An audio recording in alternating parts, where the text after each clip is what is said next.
ஒரு உண்மையான மதசார்பற்ற சமூக நீதி அரசாக திகழும் என்பதில் எனக்கு ஐயமில்லை. ஆதி திராவிடர் மற்றும் பழங்குடியினருக்கான உயர்தர பள்ளிக்கல்வி, உலகின் தலைசிறந்த பல்கலைக்கழகங்கள் உயர்கல்வி, வேலைவாய்ப்பு மற்றும் சுய தொழில் வாய்ப்புகள், வீடு மற்றும் உட்கட்டமைப்பு வசதிகள், திறன் மேம்பாடு, பொருளாதார மற்றும் வாழ்வாதார மேம்பாடு என அனைத்து வகையிலும் ஆதி திராவிடர் மற்றும் பழங்குடியின மக்களின் சமூக நீதியினை நிலைநாட்டும் அரசாக இந்த அரசு திகழும். மாற்றுத்திறனாளிகளின் நலனை பேணி பாதுகாக்க இந்த அரசு உறுதி பூண்டுள்ளது. மாற்றுத்திறனாளிகளின் உரிமைகள், சமத்துவம் மற்றும் சமூக பாதுகாப்பினை உறுதி செய்யும் முன்னணி மாநிலமாக தமிழ்நாடு அரசு திகழும்.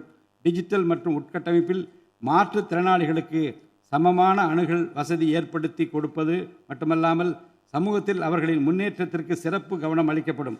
மாற்றுத்திறனாளிக்கான 4% இடஒதுக்கீட்டு முறையாக நடைமுறைப்படுத்தவும் இந்த அரசு நடவடிக்கை எடுக்கும். எதிர்கால ஒலிம்பிக் வெற்றியாளர்களை உருவாக்கவும் தமிழ்நாட்டை இந்தியாவின் முன்னணி விளையாட்டு ஆற்றல் மையமாக நிலைநிறுத்துவதையும் நோக்கமாக கொண்டு ஒலிம்பிக் உயர் திறன் மையங்கள், ஒலிம்பிக் சென்டர்ஸ் ஆஃப் எக்ஸலன்ஸ் அமைக்க இந்த அரசால் நடவடிக்கை மேற்கொள்ளப்படும். இம்மையங்கள் உலக தரத்திலான பயிற்சி, உட்கட்டமைப்பு, உயர்தர பயிற்சி, நவீன விளையாட்டு, அறிவியல் வசதிகள், செயல்திறன் பகுப்பாய்வு மற்றும் முழுமையான விளையாட்டு மேம்பாட்டு சேவைகள் வழங்கும். திருநர் கண்ணியத்துடன் வாழ வழி செய்யும் விதமாக அவர்களுக்கு திறன் மேம்பாட்டு பயிற்சி வழங்கவும், சுய உதவி குழுக்கள் அமைச்சிடவும், வாழ்வாதார வாய்ப்புகள் மற்றும் வேலைவாய்ப்பு பெற்றிட துணை புரிந்தும் வீட்டு வசதிகளை உருவாக்கிடவும் இந்த அரசு உறுதுணையாக இருக்கும்.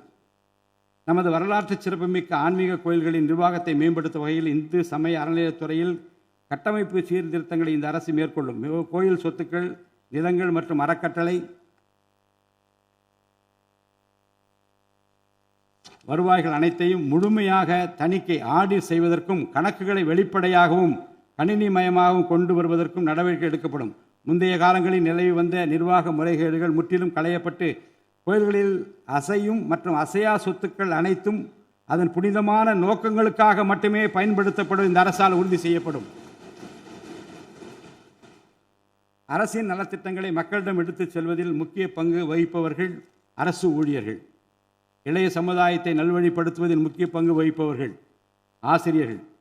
அரசு ஊழியர்கள், ஆசிரியர்கள் மற்றும் ஓய்வூதியதாரர்களின் நலன்களை தொடர்ந்து பாதுகாக்கப்படும். அவர்களுக்கான மருத்துவ காப்பீட்டு திட்டங்கள் மேலும் செம்மைப்படுத்தப்படும். தமிழ்நாட்டின் வளர்ச்சியினை மேலும் ஊக்குவித்துவிடவும், மக்களின் வாழ்வாதாரத்தினை மேம்படுத்திடவும் அனைத்து துறைகளையும் உள்ளடக்கிய வெற்றி தமிழகம் தொலைநோக்கு திட்டங்கள் அடுத்த 5 ஆண்டுகளில் இவ்வரசு செயல்படுத்தும். தமிழ் அடையாளம் மற்றும் பெருமை, கண்ணியமான வாழ்வு மற்றும் சமூக பாதுகாப்பு, மகளிர் நலன், இளைஞர் நலன், விவசாயிகள், விவசாய கூலி தொழிலாளர்கள் மற்றும் மீனவர் நலன், உலகத்தரம் வாய்ந்த கல்வி, வளமான தமிழ்நாடு, சிறந்த மருத்துவம் மற்றும் சுற்றுச்சூழல், உலகத்தரமான கட்டமைப்பு மற்றும் மக்கள் நல அரசு, நேர்மையான மற்றும் வெளிப்படையான நிர்வாகம் என 10 தூண்களை உள்ளடக்கிய வளர்ச்சி பாதையாக இது இருக்கும். எத்தனை தடைகள் வந்தாலும் அனைத்தையும் தகர்த்தெறிந்து ஊழலற்ற நேர்மையான நிர்வாகத்தை தந்து அதன் மூலம் பொருளாதார மறுமலர்ச்சியை ஏற்படுத்திட இந்த அரசு உறுதி பூண்டுள்ளது. அரசின் நலத்திட்டங்கள் அனைத்து பிரிவினரையும் சென்றடைய இந்த அரசு செயலாற்றும். இந்த அரசால் அறிவிக்கப்பட்ட வாக்குறுதிகள் அனைத்தும் மாநிலத்தின் நிதி நிலையை சீரமைத்து வருங்காலங்களில் ஒவ்வொன்றாக நிறைவேற்றப்படும். தமிழ்நாட்டு மக்கள் மிகுந்த எதிர்பார்ப்புக்கிடையில் படைபலம், பணபலம், அதிகார பலத்தை மீறி மாண்புமிகு முதலமைச்சர் திரு ஜோசப் விஜய் அவர்களின் தலைமையிலான இந்த அரசை தேர்ந்தெடுத்திருக்கிறார்கள். இம்மக்களின் எதிர்பார்ப்புகளை நிறைவேற்ற வேண்டியது இந்த அரசின் கடமை. இந்த கடமையை நிறைவேற்ற சட்டமன்ற உறுப்பினராகிய நீங்கள் எல்லாம் இந்த அரசுக்கு ஒத்துழைப்பு அளிப்பீர்கள் என்று நம்புகிறேன்.